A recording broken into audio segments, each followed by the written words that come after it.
Yeah, I think I want to meet the guy that built this engine.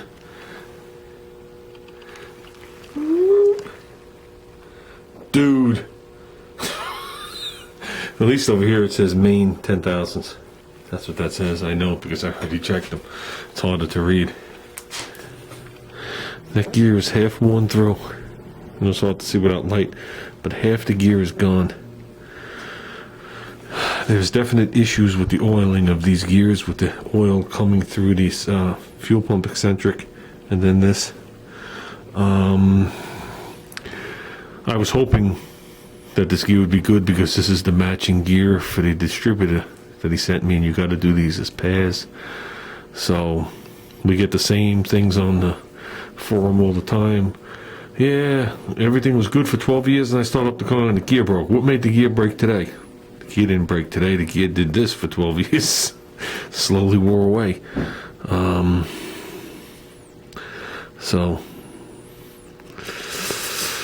A lot of theories on why it does that, but it's amazing it never does from the factory. I know the aftermarket covers where they bore it for the distributor is off. This happens to be a factory cover dated 1983, so that's not the problem.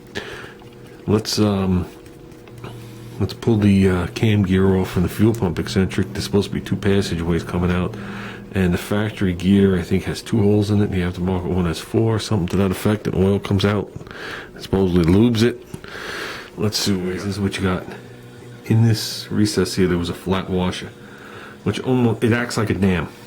That's the best way to word it. You have a keyway slot and you have another slot. Next to the keyway slot is an oil passage. Over here there's an oil passage. And if you look down in that groove, you can see an oil hole here on this side. There's also one there, there's one there, and there's one there. It feeds mostly through these 2.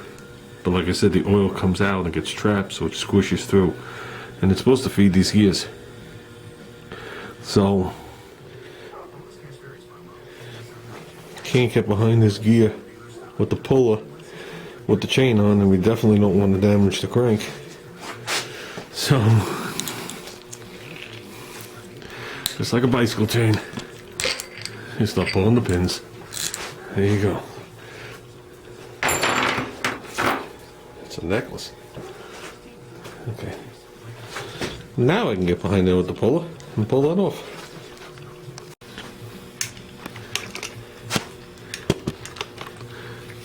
Okay guys, got this cam gear in my hand. It's a pretty nice gear. Has a thrust bearing to ride on, or a washer, brass. Okay, so it's machined down for it, which is a self-lubricating metal, and they decided to do their own modifications to the back of the gear. Now we got to follow this. Inside the block there's a hole, okay, obviously to feed the bearing. I don't think AMC hasn't thought of all this.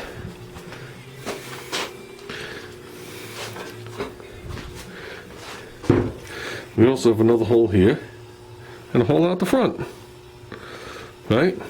So every time that, well, not every time, there's actually a groove here. Oil goes in here, comes out this hole. Okay, now this gear sits on it. Now I can't hold them both. I'll lay this thing down gently. That hole in the front of the cam lines up with this machine notch, the one right by my thumb here. Okay, and as you can see, there's a chamfer. That chamfer, now the oil's stuck there. Has a little bit of pressure behind it, forces it down that keyway, down that other slot, which looks like it's restricted in the middle, and they do that on purpose. Okay, believe it or not. They make that orifice that size so you don't lose oil pressure. And then it works its way through those small little passages and lubricates the gear. This guy decided to do his own modifications to lubricate this washer. Right here, and that one almost makes it to the end. So now the little bit of pressure that was here that had to go through those tiny little pinholes is now bleeding off. So oil is just like electricity, it goes to the path of least resistance.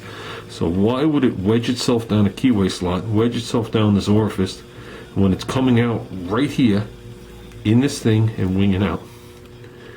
And now you know why the gear smoked. Obviously it takes a while, but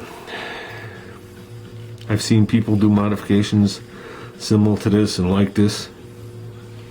A lot of it's experimental, and like I said, I don't know how long this guy had this engine. There could have been 10 people that own this engine. After talking with Stevie Cutworm never used this engine. Okay, so there's a lot of history about this that we don't know, but it just looks like we caused a problem right here. So with that said, I know there's a lot of these little passages you're supposed to make sure they line up when you get a new cam, and some of the cams are not correct, and you do things to compensate for it. But this was a very nice gear, and it had the right design, had a nice oil passage here, had the chamfer, had everything nice, had a nice thrust washer that requires minimum amount of oil to operate, which is getting oil right out of the front of the block. Okay, your chain is always well lubed.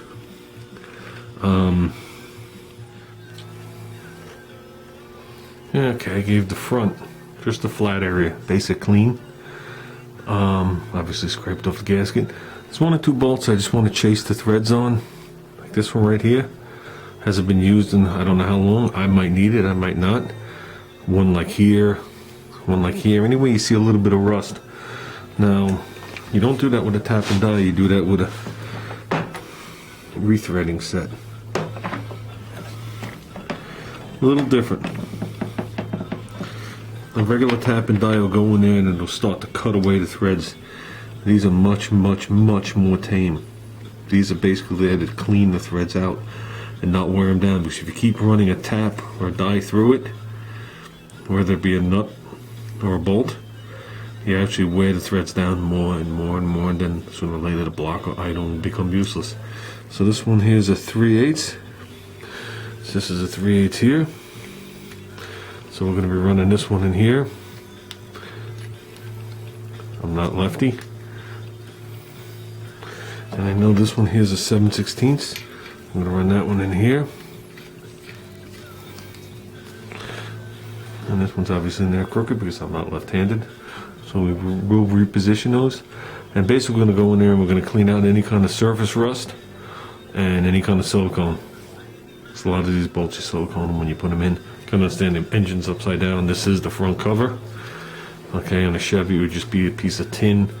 On a Ford it's a piece of cast aluminum just like this one, but there's no oil pump. This happens to have an oil pump with it. So let's get chasing. These are the only bolts I'm going to do today. That's basically what you want to see. This one I didn't do. I could see it was clean and the bolt came right out. One of the things I will show you guys next time we look at the 360 is the webbing of the block right here. On a 401 they have to notch it down here for little rod clearance, and the width of these. On a 360 the cap is the same width, but then it tapers down to a thin web, and it doesn't have this radius here for strength. So the 390s and 401s look like this, and so do the early 70s Trans Am blocks look like this. So yeah, they're definitely beefy, and they handle a lot before they let loose.